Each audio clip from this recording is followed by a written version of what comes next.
Hi everyone, welcome to another episode of Dollar Dialogue. Today it's episode 19 and our topic of discussion for today is Greece, austerity versus recovery, a decade of economic turmoil with Christina Dahabreh. She's a junior at the Lovett School in Georgia, Atlanta, and she's a very dedicated person when it comes to the field of economics and finance. So Christina, is there anything that you would like to add to the introduction?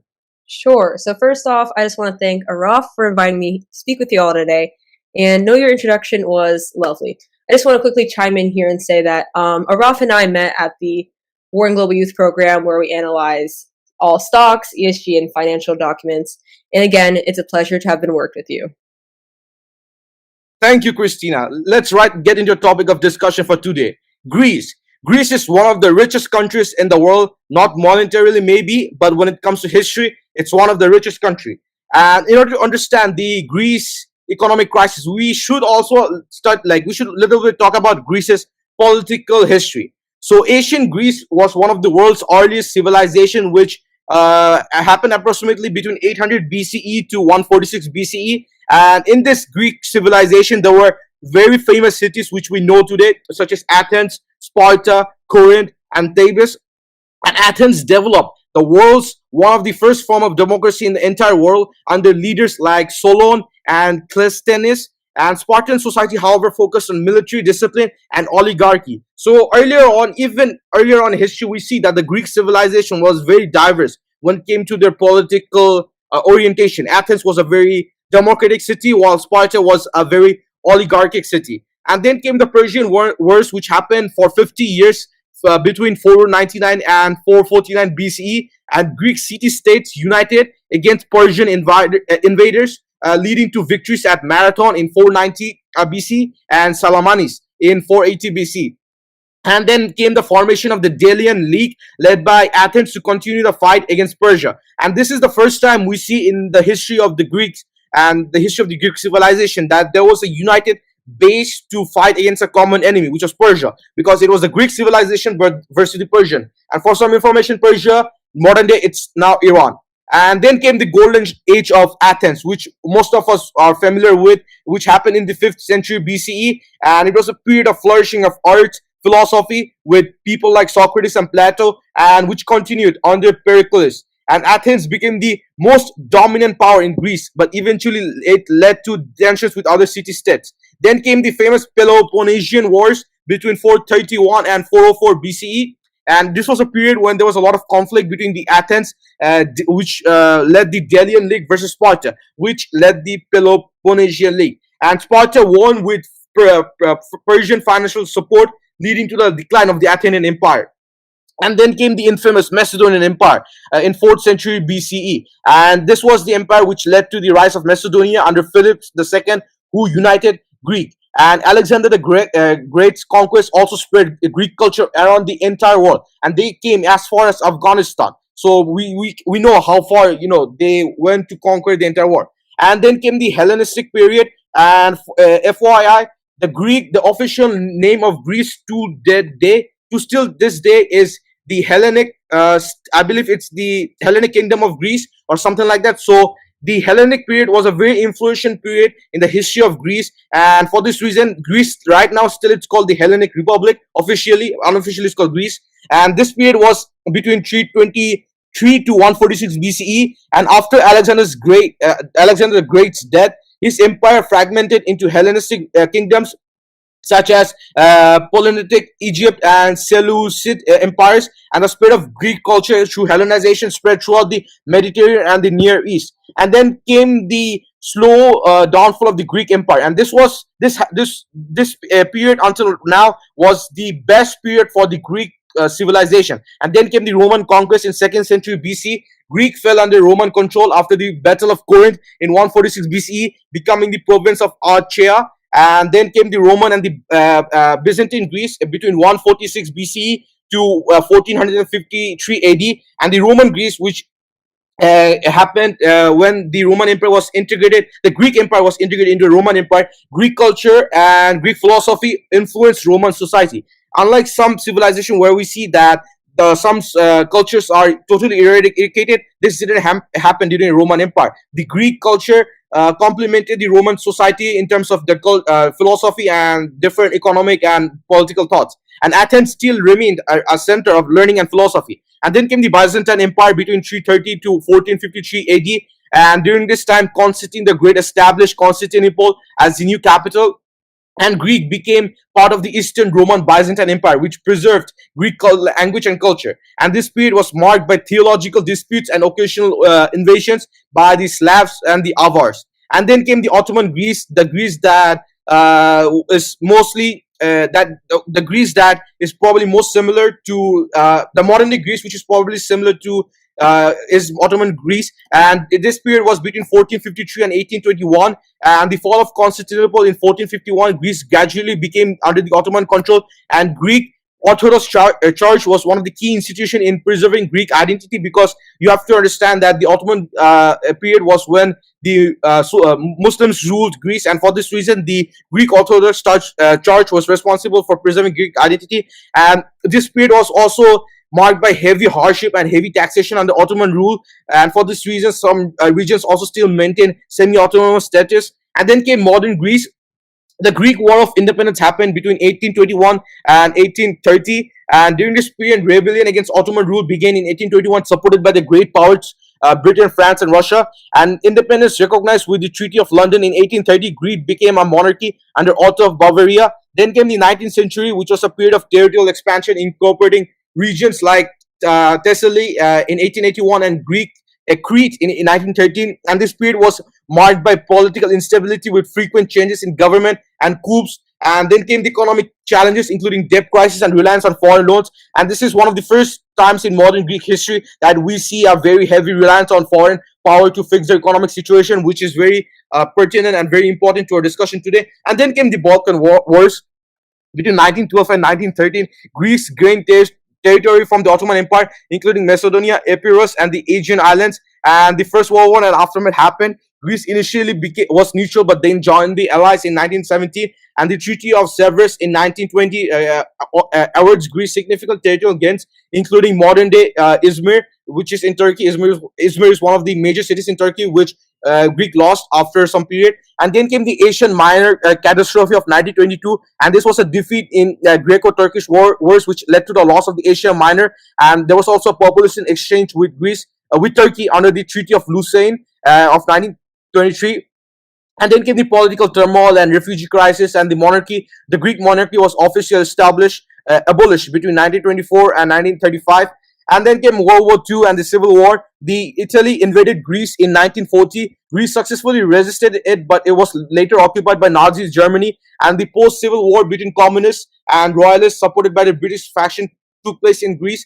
However, the US intervened through the Truman Doctrine, leading to a defeat of the communists in 1949. And post-war, there was obviously a lot of economic development in Greece, which was aided by US Marshall Plan, which focused on stabilized industrialization and tourism, and the political stability with frequent changes in government. And the monarchy was officially restored in 1952. And then came the military dictatorship of Greece between 1967 and 1974. The coup d'etat led by the Greek military in 1967 led to a 7-year dictatorship, which was called the regime of the colonels, because the colonels led the country. And there was widespread political repression, student protests, including the Athens Polytechnic uprising. And the dictatorship ended after the Turkish invasion of Cyprus in 1974, and the monarchy was abolished by a referendum. And the Third Hellenic Republic, which is present Greece as we know today, was founded in 1974. And this was where the democratic government was restored, and Konstantinos and Karamanlis became the first prime minister of the Third Hellenic Republic. And Greece was made a member in the European Economic Community (EEC) in 1981, which later became the European Union (EU). And in the 1980s and 1990s, there were a lot of economic challenges for Greece with high inflation and public debt. And there was also a lot of political alternation between the conservative New Democracy (ND) and socialist PASOK parties. And Macedonia naming dispute. There was also a dispute with the Republic of Northern Macedonia regarding the name Macedonia, because Greek claims that name is integral to its own culture and history. And in modern day, in 2001, Greek adopted the euro and hosted the 2004 Athens Olympics. And there was also economic growth, but there was also a lot of increasing public debt. in Greece. And now we're brought to the modern day topic of discussion for today, which is the Greek debt crisis of 2009 to 2018. And the global financial crisis revealed several economic problems for Greece. Greece's public debt reached unsustainable levels, and series of austerity measures were imposed by the EU and the IMF in exchange for bailout packages. And so, in simple words, the IMF and the EU made Greece to take on a lot of austerity measures, and which obviously caused a lot of economic recessions, high unemployment, social unrest, and rise of extremist parties in Greece, such as the Golden Dawn. And the crisis peaked with 2015 referendum on bailout conditions, and Greece remained in the Eurozone afterwards. And in the post-crisis period in 2018, Greece exited the bailout program in 2018, and the gradual economic recovery began. And the government shifted to reducing unemployment, stabilizing public finances, and attracting foreign investment. And the political landscape dominated by the New Democracy and Syriza, with ND leading government since 2019. And there are also a lot of ongoing challenges in Greece, such as managing their debt, economic reforms, and regional tensions as a result of the austerity measures that were imposed on Greece that led to the decade of economic turmoil. So, is there anything that you would like to the introduction that I've just said? Christina, Dahabreh, Arif Malik, or Shazib Karim? I can go first. So like the origins of Greece's modern economic crisis really goes back, like you said, to the entry into the Eurozone in, I believe it was 2001. So joining the Eurozone, of course, meant that Greece would adopt the euro as its currency and gain access to the lower interest rates that come with it. However, Greece's entry into the Eurozone became pretty controversial, and this is because after adopting the euro, Greece heavily borrowed funds for unproductive purposes and invested in projects with low returns. Since the Greek economy was largely characterized by its public sectors, the country's inefficient spendings were the first contributions to its fiscal deficit, which of course is, when a federal government spending exceeds its revenues. So Greece's entry into the Eurozone was definitely the spark of its economic unraveling, but like Araf was mentioning earlier, the 2008 financial crisis was really what amplified Greece's case here. The Great Recession, skyrocketed the country's financial debt and truly led to a loss of confidence amongst its international investors.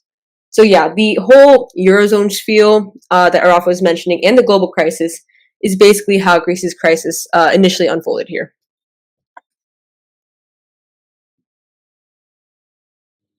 Yeah, and to add on to more about what you guys said, I think that joining the Eurozone for Greece brought immediate benefits for them as well as interest rates on Greek government bonds fell dramatically, and the economy initially enjoyed a period of growth as well.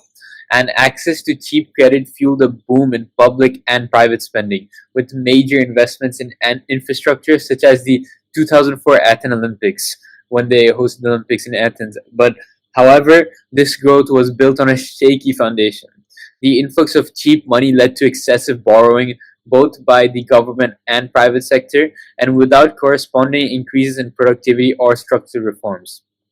And I'd say that while the euro brought short term gains, it also came with significant constraints.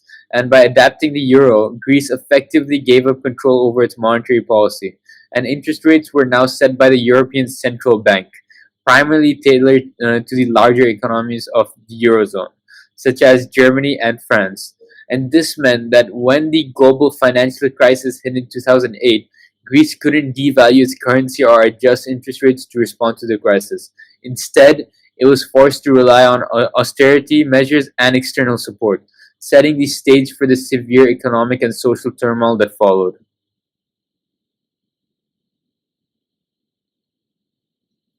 Adding on to Shazib, I would also like to say that when I first visited Greece with my brother Araf in 2018, the economic crisis was really bad, and like it was at its peak point of, I would say, turmoil, and like everything in Greece was super cheap. I know everything in Greece was super expensive.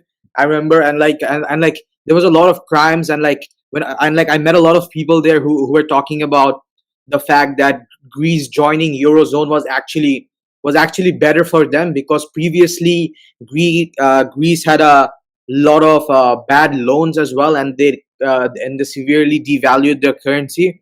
And not only that, but the Greek government was also exceptionally corrupt, and like they didn't necessarily adhere to all the rules.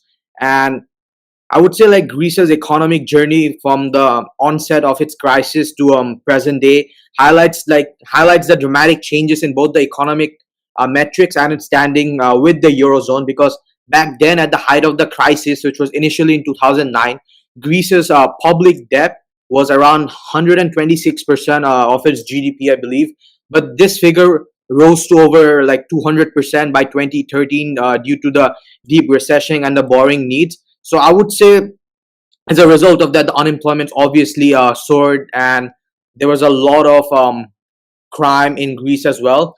And Greece's global financial crisis, I would say, really shows that a country that, even though like a country can be advanced, it can still have like it can still make bad financial decisions. And Greek is a prime example of that, because even though it is part of a eurozone, I would say Greece's economic stabilization and recovery took a lot of time. And as of right now, the Greece's debt to GDP ratio is still very high, showing that it's still very higher than its eurozone neighbors. So I would say this fiscal deficit highlights that the Greek government definitely needs to do some work. And also the fact that even if a country is sometimes advanced or might be considered economically or politically advanced, it doesn't necessarily mean that they will always make the correct financial decision. Yeah, and so with this, I would also like to ask our guest Christina a question. So, in your view, what were the primary factors that triggered Greece's financial crisis, and how much of it was due to domestic policy versus external economic pressures? Sure. So, like again, you were talking about how this entire process like really started. So, I would definitely say that Greece had some domestic issues, even before the financial crisis of 2008. But again, like the Eurozone, that had its controversial components to it. I really think that the financial crisis of 2008 really was, I mean, also for the rest of the world, but what really made Greece's situation just the worst it could be. So what was the second part of your question? Sorry. Oh yeah, the second part was how much of it was due to domestic policy versus external economic pressures. Sure. So I guess international like pressures really was a contributor to all this. Again, like I said, the Great Depression was heavily like influenced by international affairs. But I mean, I guess the domestic pressures were also there just because the country was for, I mean, decades had been under like deficit. And like I remember like everyone was saying how like the economy was so bad, everything was so expensive. So I think it was an even balance between both sectors.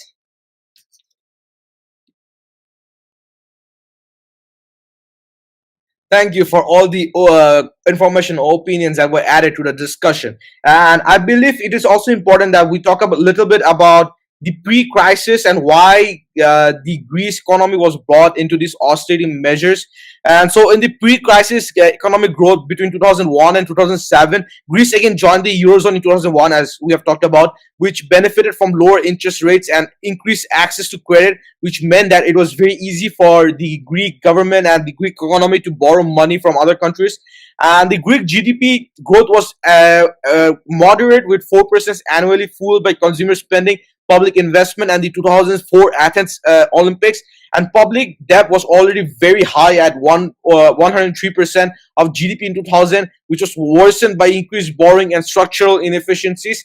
And the global financial crisis, which happened in 2008, the 2008 global financial crisis actually exposed the vulnerabilities in Greece's economic management, particularly its large budget deficits and mounting debt. And the public debt skyrocketed to 126.7% of GDP by 2009, while the deficit reached 15.4% of the GDP. And the Greek economy entered a recession, with GDP contracting by 3.1% in 2009. And then the austerity measures were brought in by the EU in 2010, and Greece received its first bailout package in May 2010, which was worth around $110 billion from the EU, European Union, then the IMF, which is the International Monetary Fund, and the European Central Bank (ECB), and they were collectively known as the Troika.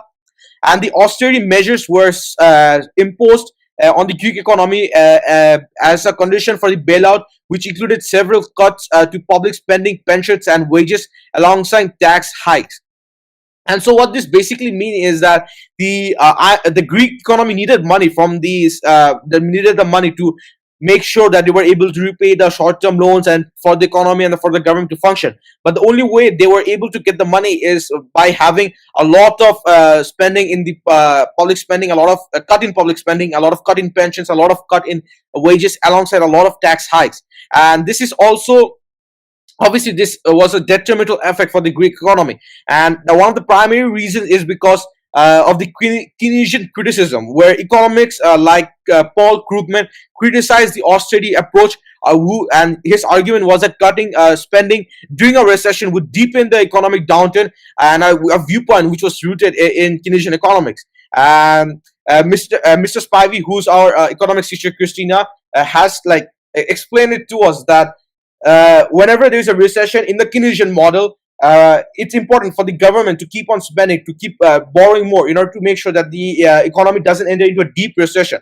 And the Greek economy did the exact opposite. What they did was they cut all the public spending, they cut everything, and the economy fell into a further recession. Because at the end of the day, the GDP of economy is made out of four components, which is the consumer expenditure, the government spending, the net exports, and the investments. And for this reason, the Greek economy and the Greek GDP per capita and everyone in Greek was very hard, badly hurt because of the austerity measures. And the second bailout happened in 2012, and the second bailout package was another 130 billion euros, which was agreed upon in March 2012 as Greece's debt crisis deepened. The first bailout didn't function well. The first bailout, which brought also a lot of austerity measures, didn't do well for the Greek economy. It made the Greek economy worse. It made the Greek economy fall further into a recession. And the second bailout, it gave more money to Greece, but at one more condition, that the austerity measures will be kept. And the Greek undertook a private sector involvement, which was known as the PSI program, which led to a $107 billion reduction in privately held Greek debt, the largest debt restructuring in the history of Greece and probably the modern world. And the further austerity measures were implemented into Greek economy, which included additional pension cuts, increased the VAT, the sales tax, the taxes in general, and public sector layoffs. And obviously, when we hear about these austerity measures, obviously economics, people who are very experts in the field of economics propose these austerity measures. But if one reads about Keynesian economics, or if one studies, I think it's also studied in AP economics as well, one studies the IB syllabus when it comes to Keynesian economics, they would probably know that whenever there is a very large deduction in public spending, it means there is a large deduction in other sectors as well. And the government was laying also a lot of people off, which meant there was a lot of unemployment, and this meant that the Greek economy fell down. The Greek economy actually did worse due to this austerity measures, and it made the economy fall into a further recession, and it didn't fix the economy at all. And there was also a lot of structural reforms in supply side economics. The Troika, which was the ECB, the EU, and the IMF, they pushed for structural reforms aimed at improving competitiveness, including labor market liberalization, privatization, and tax reforms. And the supply side economic theory supported this reform, suggesting that reducing regulation and increasing market flexibility would eventually spark growth. And I believe, in my personal opinion, that these structural reforms and the supply side economics were one of the good sides of the terms of the agreement that were imposed by the Troika, that the Greek government has to do this. But the austerity measures that the Troika imposed on the Greek economy was very detrimental, and it affected the Greek economy in a very negative way. That's my opinion. So, are there any more opinions or any information that you would like to share? Christina, Dahabreh, Arif Malik, or Shazib Pari? I mean, I can go first. Yeah, I agree with Araf completely, especially since the austerity measures were largely contrary to the Keynesian principles. So, as a part of the bailout agreements, which are the extensions of financial support in the face of bankruptcy with the IMF, Greece implemented several austerity measures to reduce its massive, financial deficits. These measures included reforms regarding pensions. So, with Greece's austerity measures, pensions, or I guess fixed wages, were cut significantly. Again, completely opposite and contrary to the Keynesian principles. So, in return, causing the retirement ages to rise again for the wages. Also, I believe the tax increases in both property and income, and even like the VAT consumption tax, were really just what like helped Greece fail in that regard. This was especially important since tax evasion in Greece was a long-standing issue. Also, because of the austerity measures, labor laws were lessened, allowing minimum wages to be reduced. And I mean, if you just look at this based on these factors alone, and looking at Greece's economic state as of right now, I would definitely say that the austerity measures were not the quote-unquote, let's say, like necessary medicine, unfortunately. So yeah. Yeah, and to just add on to what you guys said, I'd say that I'd say despite the harsh austerity, Greece's debt to GDP ratio continued to climb, and this was partly because the economy was shrinking faster than the government could cut spending, and partly because the high interest rates on existing debt made it difficult to reduce the overall debt burden. And by 2012, it became clear that the first bailout had not been enough, and Greece received a second bailout worth 130 billion, which included provisions for private sector involvement, essentially restructuring that required private creditors to accept losses on Greek bonds, and this debt basically restructuring provided some relief, but it also had some significant downsides. Many Greek banks, which held large amounts of government debt, were severely weakened, necessitating further bailouts to shore up the banking system. And moreover, the continued austerity measures deepened the economic contraction, further exacerbating the social and economic crisis. And the Greek debt crisis also had broader implications for the Eurozone. The prospect of a Greek default or even a Grexit, where Greece would leave the Eurozone, created significant uncertainty in global financial markets. And the crisis tested the limits of the European Union's solidarity and revealed deep divisions within the Eurozone over how to handle such situations. And while countries like Germany insisted on strict austerity as the price for financial assistance, others argued for more flexible approaches that could prioritize economic growth and recovery.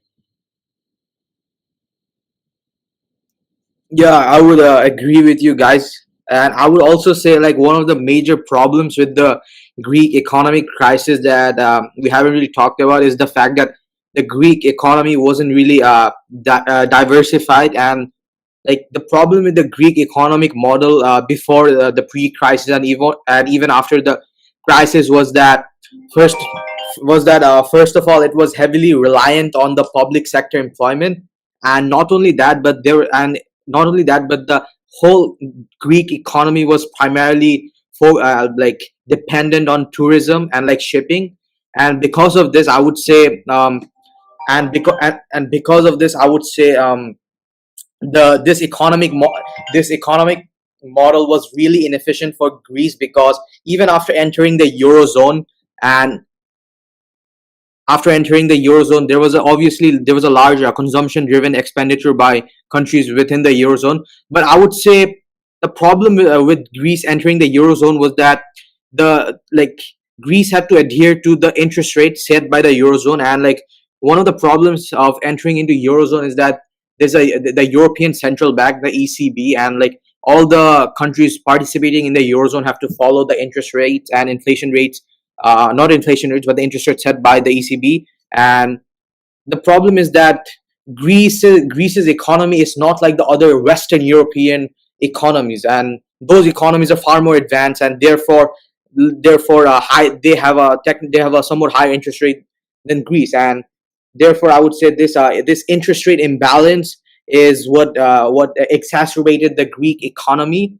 And additionally, I would like to say that like this is somewhat of a controversial opinion, but I would say the bailouts were sort of ineffective, because from my perspective I think that the bailouts were primarily like, they first of all they made Greece dependent on the IMF bailouts and the European and like European bailouts. So like it and like so like the so like the mentality of the Greeks were that they like even if things fell short on hand and like even if things didn't work out, they would eventually have someone.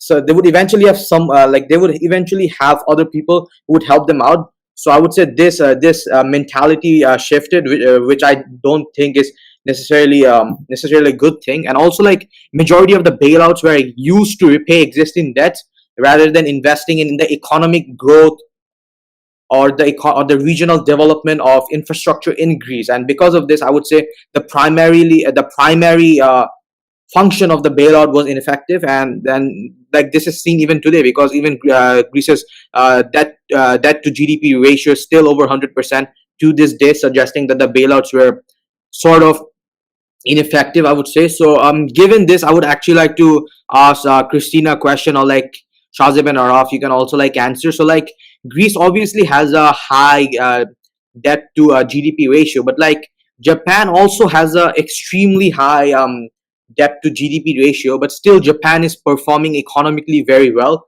So what do you think like Japan is doing that Greece maybe needs to follow in order to alleviate the situation? Yeah, so you were talking earlier about how Greece was really inflexible with its economy, especially because it was a part of the Eurozone.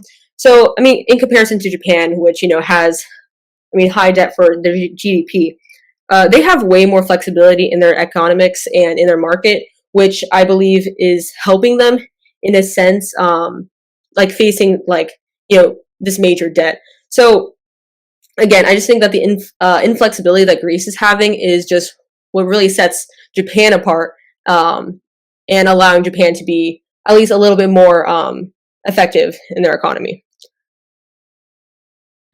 So thank you, Ari, for the question. First of all, in my opinion, I don't think Japan is doing that well, because Japan is also facing economic.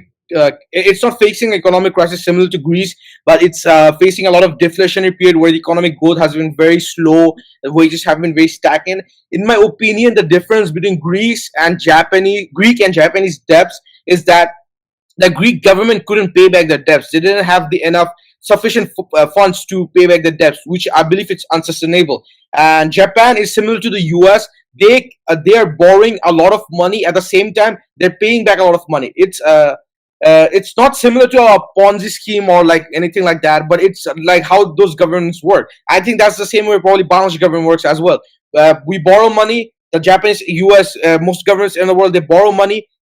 Then they borrow more money to pay back the initial debt, and they keep on going and keep on going. But for Greek, they were not able to borrow anymore because the amount of payment probably added up, and I think that's what happened. The amount of payment probably added up, and one of the major things is that people have a lot of confidence in the Japanese economy and the US economy, but they didn't have any confidence on the Greek economy, because that was a country that already was going through a recession. So if a country is going through a recession, how is going to pay back its debt? So that's my opinion. So Shazib, would you like to add anything? I see your hand is raised.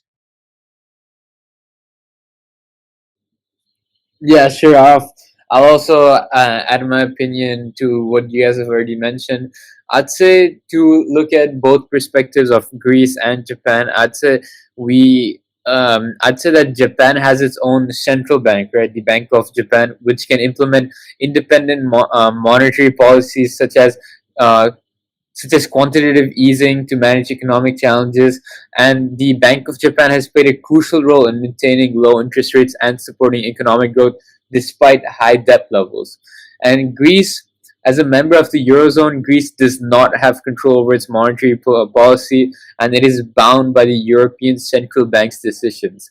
And this lack of monetary sovereignty limits Greece's ability to respond flexibly to economic conditions.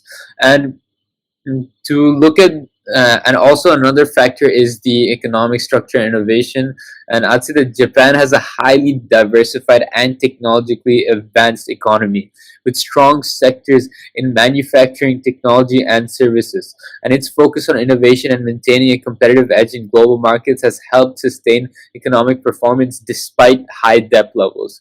And Greece's economy is less diversified, with significant reliance on sectors like tourism and shipping, which can be vulnerable to external shocks. Furthermore, Greece has faced challenges in fostering innovation and attracting foreign direct investment. Thank you, Shazib, Christina, and Ari for all the interesting opinions and the information that was shared. I believe they were very crucial to our discussion today. And talking about the Greek economic contractions, I believe it's also very important to talk about how much the Greek GDP contracted, or in other words, how much the Greek GDP was affected due to the austerity measures and due to the economic recession. Between 2008 and 2013, Greek GDP contracted by over 25%, one of the sharpest decline in economic peacetime history in the entire world. So that's a very large number for a country's GDP to decline by 25%. Just imagine. So let's say that a country's GDP was $100 billion. It was $75 billion in this.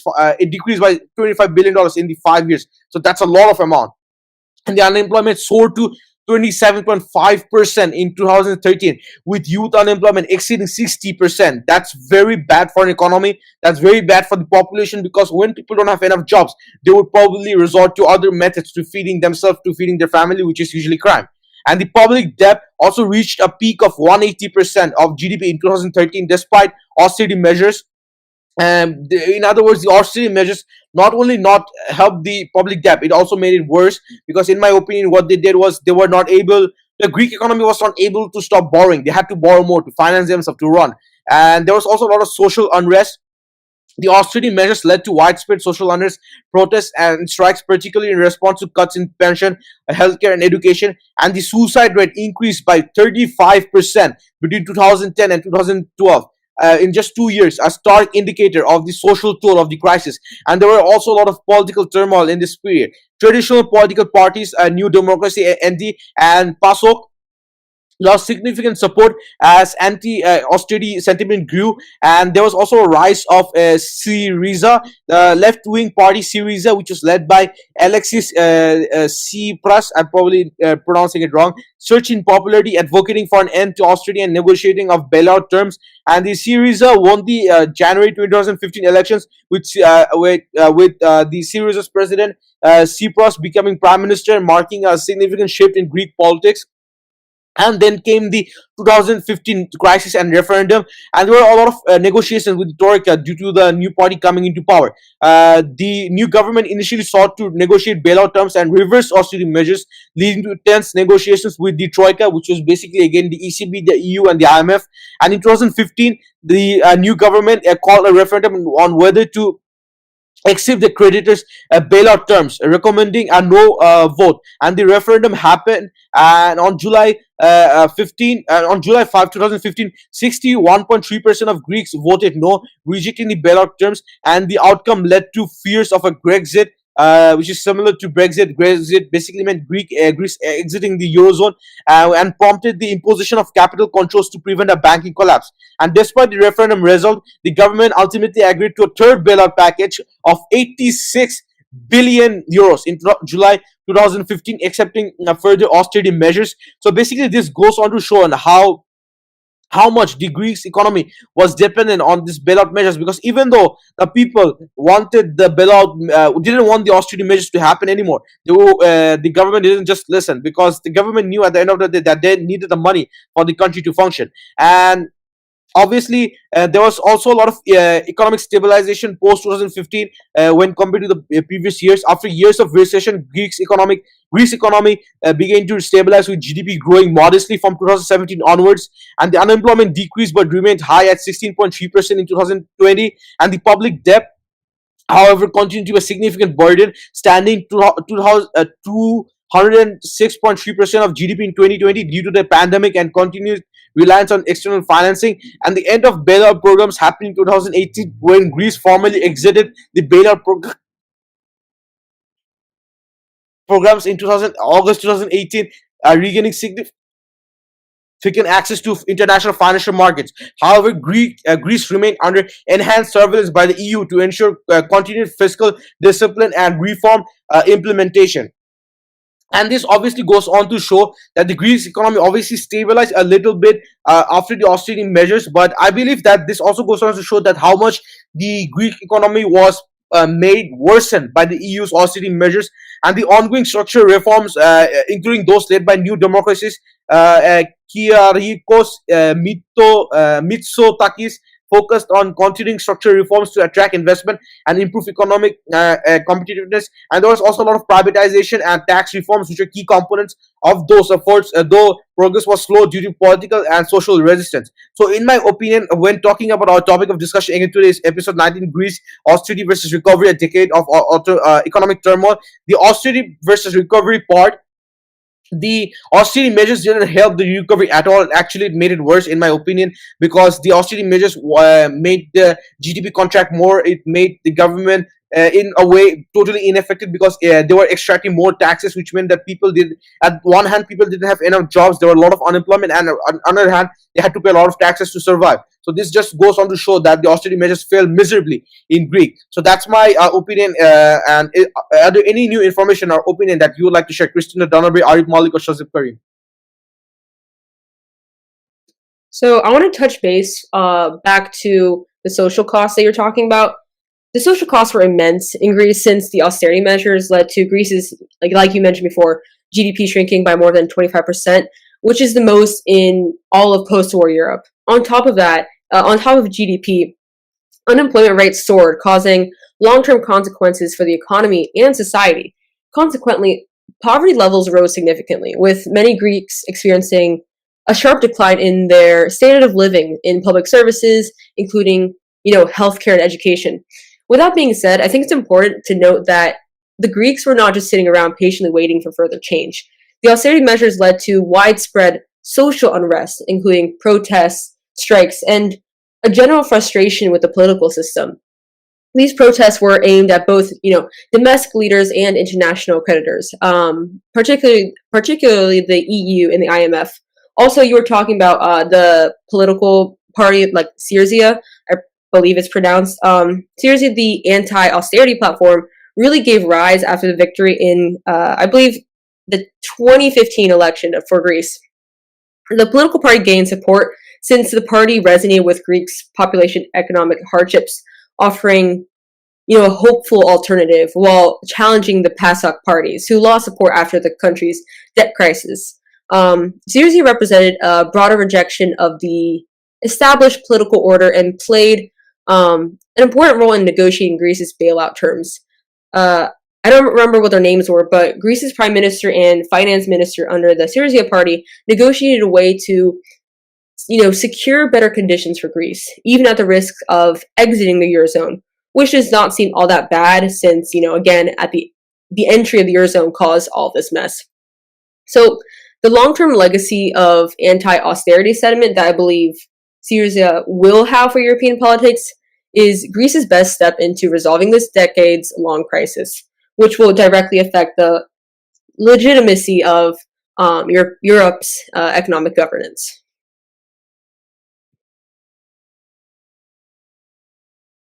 Arif, I see your hand is raised. Would you like to add anything? Yeah, so I would agree with you guys here, and I would also like to talk about the Syriza party in Greece. So, like this popular left-wing party that rose to prominence in Greece after in the 2010s. Like I would say, like I would say they are the people's last hope at this point, because because of the fact that they they because they they definitely helped Greece like survive from the brink of basically from the brink of bankruptcy, I would say. And also I would like to talk about a policy that they as one of the reforms that they undertook that we haven't talked about, and I think it was called the Kallikratis plan, and it basically streamlined the local government and helped improve efficiency in order to tackle the corruption and enhance transparency that had been slow and uneven before the crisis. So I would say this political party was definitely what Greece needed, because unlike the other European countries that are part of the Eurozone, I would say Greece is particularly different, not just culturally, but I would say also like politically, because there's a lot of, because I wouldn't say there is a rampant corruption, but I would say there is corruption. There is definitely a lot of pervasive corruption in Greece, and in other Mediterranean countries that are part of the Eurozone, such as Italy, but not as much in Italy. But I would say particularly in Greece, there's a lot of corruption before the crisis, which is obviously inefficient for the economy. And I would say to alleviate that inefficiency and that negative externality, the Surge body definitely the plan reform that they undertook, the Kallikratis plan was definitely helpful. And I would also like to point to the fact that the social unrest in Greece was bound to happen because because like historically speaking, when a majority of the country's population is unemployed, particularly the youth, and when there isn't enough food on the table, and majority of the people are destitute, a revolution or some sort of political party change seems to occur. It first occurred in France during the 16th century, during Louis the 16th. It also,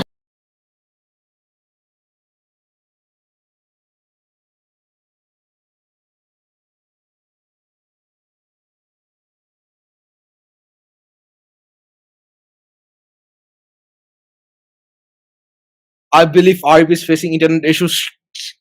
Shazib, would you like to add anything? Sure, Araf.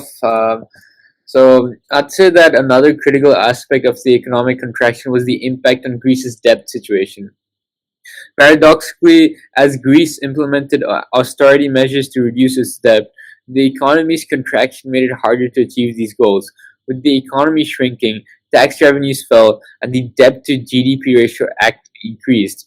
And despite despite despite these efforts that they made, um, it created a vicious cycle.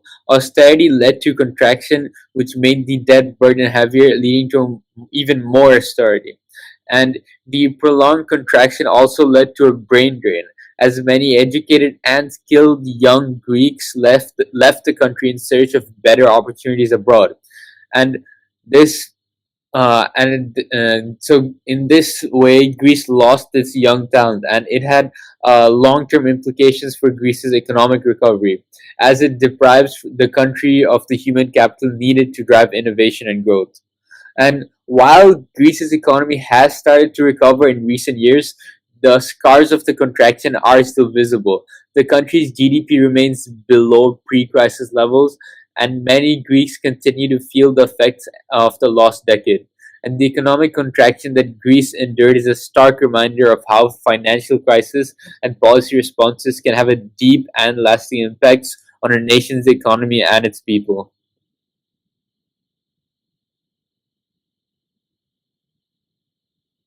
Thank you for all the opinions that were shared, Christina, Arif, and Shazib Karim. So I believe now let's talk about a little bit about the official definition and the rationale behind the austerity measures that are imposed by the Greek government. The austerity measures, in simple economic terms, is usually when the government cuts back into public spending, and the austerity was justified by the need to restore fiscal discipline, reduce public debt, and regain the confidence of international markets. And proponents argued that reducing the fiscal deficit would stabilize the economy in the long run. However, there are also a lot of criticisms, such as the Keynesians and other critics argue that austerity during a recession is counterproductive, leading to a vicious cycle of declining GDP, increasing public debt ratios, and rising unemployment. And this is aligned with the Keynesian views that government spending should increase during downturns to support aggregate demand. And as someone who has read the IB economics textbook in the part of syllabus, Mr. Spivey has also talked about this in class, and Arif and Shazib are also going to explore them later in their IB syllabus. And I believe, Christina, if you take AP macroeconomics, you can also, I think, probably touch base on this, that whenever there is a lot of public debt, usually one of the ways to move forward is not to cut back into public spending, because that leads to a contraction in the economic growth, but instead to borrow more money to build public confidence and to move on. And that's what the US did after the Second World War. They kept on borrowing, but their GDP also went up at a greater pace. And for this reason, the U.S. economy slowly grew I think it was a couple of billions dollars to now it's a very $1 trillion economy. One of the I think it's the most in terms of economic valuation, it is probably the most economically advanced countries in the world. So the economic debt, public debt isn't necessarily a bad thing, but the EU saw that as a bad thing, and they wanted to Greece to cut back on it. And this obviously had a detrimental effect because it decreased the Greek economy. And there are also a lot of supply side reforms. The Troika's emphasis, which Troika again is ECB, the EU, and the IMF emphasis on structural reforms was rooted in supply side economics, which posited that long-term economic growth can be achieved by improving the efficiency and the flexibility of the markets. And reforms aimed at reducing labor costs, increasing competition, and privatizing state assets were seen as essential for restoring competitiveness. And then there was the endogenous growth theory. Some economists argued that investment in education, technology, and infrastructure, often areas cut during austerity, is crucial for long-term growth. And the lack of such investment under austerity was one of the major reasons why Greece's economic growth was hindered. And for this reason, there was a lot of economic decline, and Greece probably lost a decade in economic and education learning because of this. And this goes on to show that even though that the supply side reforms that were proposed by the Troika was to make the labor market more competitive, at the end of the day, if there are no investments in education, then how were people going to be educated for advanced economy? So again, this goes on to show that the austerity measures were not beneficial for the Greek economy. And then there was path to recovery, which was following the third bailout by Greece in 2015. Greece began to saw some signs of stabilization, with Greek GDP resuming slow, modest growth from 2017 onwards. But public debt was again high at 180% of GDP in 2017 and over 200% during the COVID-19 pandemic. But again, the Greek economy right now is not in a bad recession like it was 10 years ago. And there are also ongoing structural government reforms to implement structural growth, focusing on reducing bureaucracy, improving tax collection, and attracting foreign investment. And the EU's recovery and resilience facility provided Greece with 30.5 billion euros to provide recovery efforts post-pandemic. And there was also a lot of debt sustainability versus growth. The Greek crisis highlighted the difficult balance between maintaining sustainable debt and fostering economic growth. And the experience suggested that excessive focus on fiscal austerity can undermine growth prospects, making debt even more unsustainable in the long run. And then there's the argument for austerity fatigue, which the prolonged application of austerity measures led to widespread social and political fatigue, raising questions about the limits of such policies in democratic societies. So as we are slowly approaching at the end of our discussion for today, in my opinion, I believe that the Greece austerity versus recovery, again, our episode is episode 19, Greece austerity versus recovery, a decade of economic turmoil.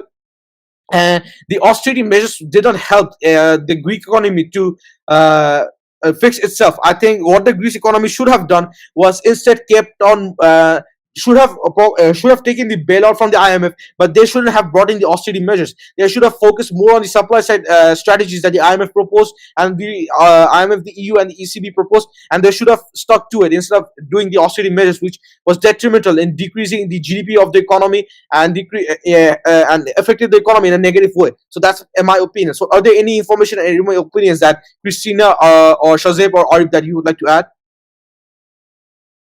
I do want to say that I feel like Greece has turned the quote-unquote corner, since the country is experiencing at least modest GDP growth, which is a sign of economic stabilization.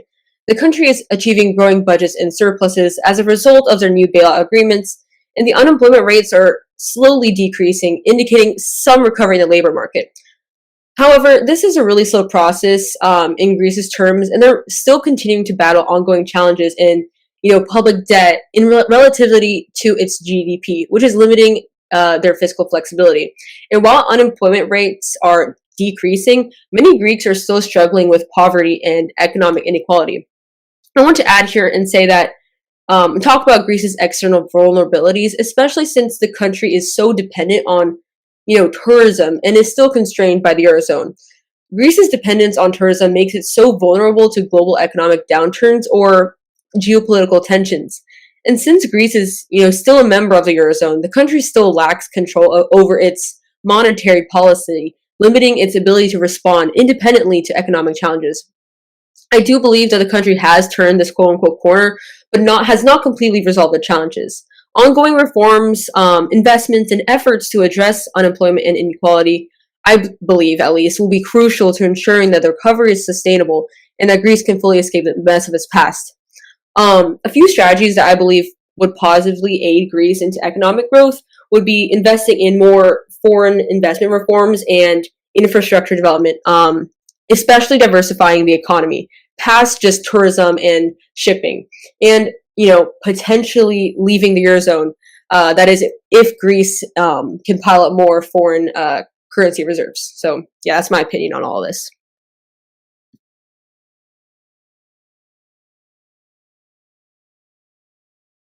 Shazib, I see your hand is raised. Would you like to add anything? Yeah, sure, Araf. And to add my opinion on it, the I'd say that austerity also had long-term effects on Greece's economy and society, and the severe cuts to public investment have left Greece with deteriorating infrastructure, underfunded public services, and a struggling education system.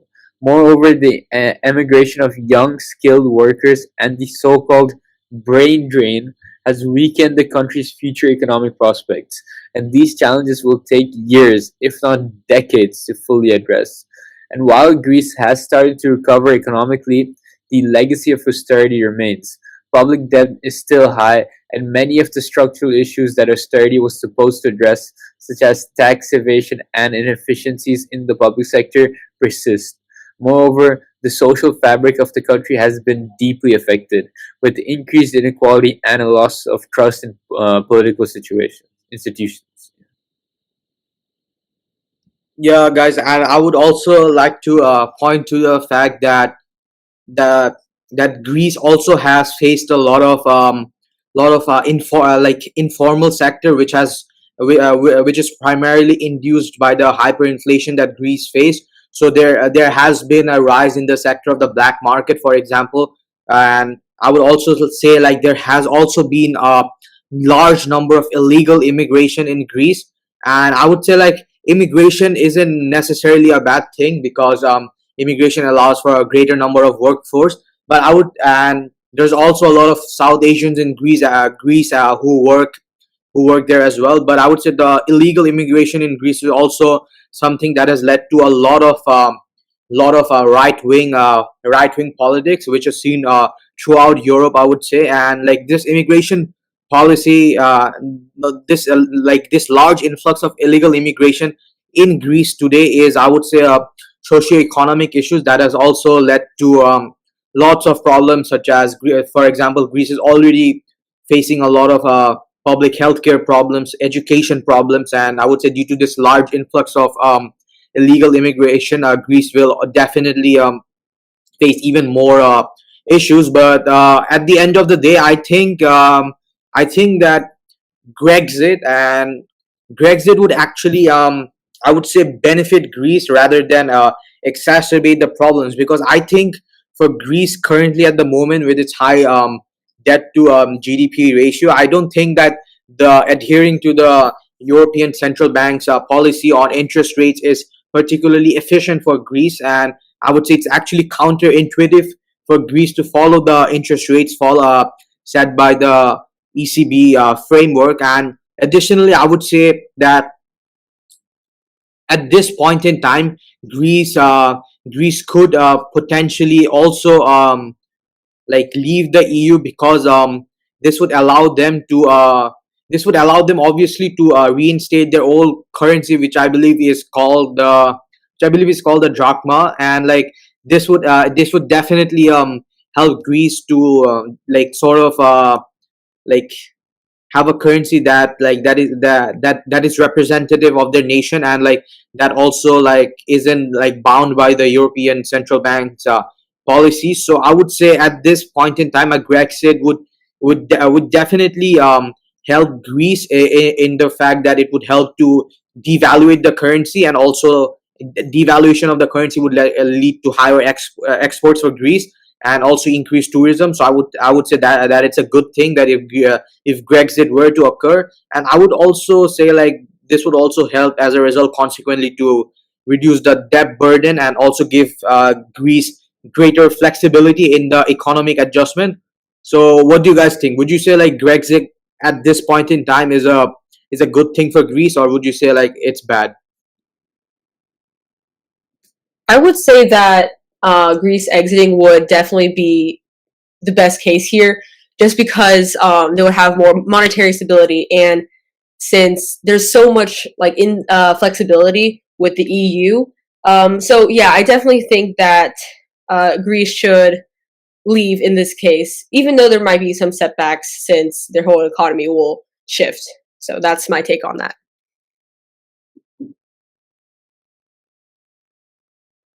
Yes, I agree with Christina that right now I think it's probably a favorable approach for Greece to get rid of its economic troubles, because the austerity measures that were imposed on the Greek economy was detrimental for Greece, because it basically made Greece lose a decade of economic growth, economic stability, and prosperity for its people.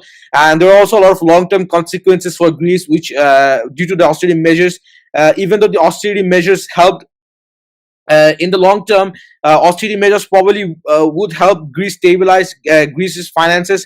In theory, they were supposed to do that, but in practicality, Greece still has a high debt. But and also there was a lot of cost of deep economic and social hardships about its own people. And for the future, Greece's economic future prospects hinge on successful implementation of reform, sustainable debt management, and the ability to foster growth in post-pandemic world.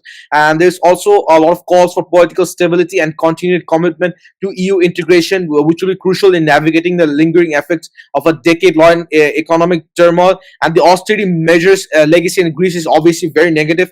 The austerity measures were effective in some manner in reducing Greece's fiscal deficit and stabilizing public finances longer. However, they came at the cost of severe economic contraction, social hardship, and political instability. And the debate between austerity and recovery strategies continues to be relevant, as Greece's experience serves as a cautionary tale about the potential consequences of strict fiscal consolidation in the face of economic crisis.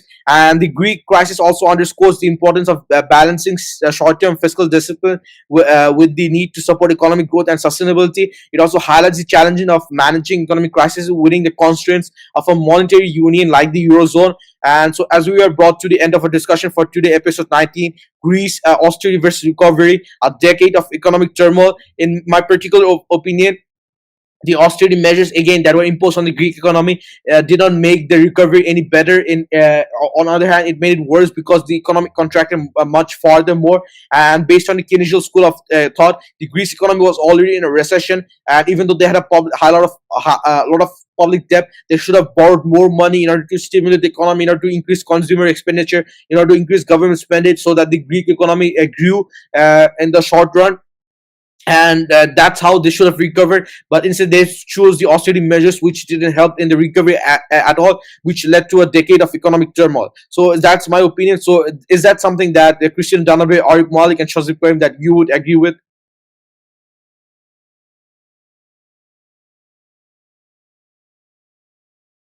Yeah. Yeah, I would also agree with that. I think we can all agree on that. Yes, Saraf. Yes, thank you. I think that brings to the end of our discussion for today. Thank you very much, Christina, Dahabreh, for joining us into this episode. I hope that you enjoyed talking with us about Greece, the austerity and the recovery measures that were austerity measures that were imposed on the economy. Thank you so much for coming into this episode. Are there any final words that you would like to say before we depart for today? Sure. I just want to say that it was an absolute pleasure to meet and speak with you all.